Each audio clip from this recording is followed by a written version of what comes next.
यस्य पुत्रो वशीभूतो भार्या छंदानुगामिनी विभवे यश्च संतुष्टस्तस्य स्वर्ग इहैव ही। अर्थात जिसका पुत्र आज्ञाकारी हो, स्त्री उसके अनुसार चलने वाली हो, अर्थात पतिव्रता हो, जो अपने पास धन से संतुष्ट रहता हो, उसका स्वर्ग यहीं पर है।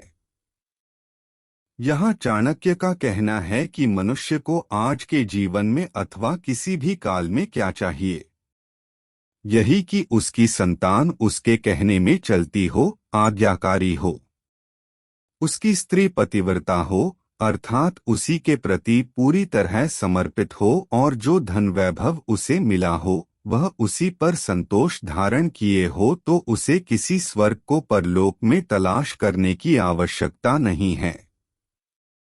वह सुख, वह स्वर्ग तो उसके पास इसी लोक में है।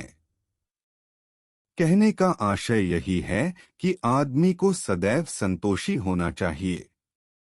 उसे परमात्मा ने जो दिया है या प्रयत्न से उसने जो कुछ भी अर्जित किया है, वह उसी पर संतोष करे। कहा भी है संतोष सबसे बड़ा धन है।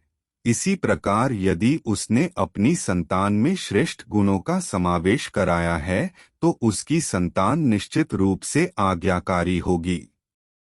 यह स्वभाव भी तभी उत्पन्न होता है जब उसने अपने बच्चों को भी संतोष करना सिखाया हो। यही स्थिति पत्नी के साथ भी है।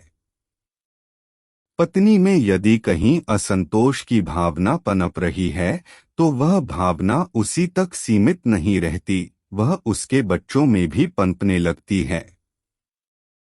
इस प्रकार असंतोष के जन्म लेते ही सारा परिवार बिखर कर रह जाता है, और जो व्यक्ति अपने ही परिवार से अप्रसन्न हो, परेशान हो, वह व्यक्ति धनवान होते हुए भी नारकीय जीवन जीने के लिए विवश हो जाता है।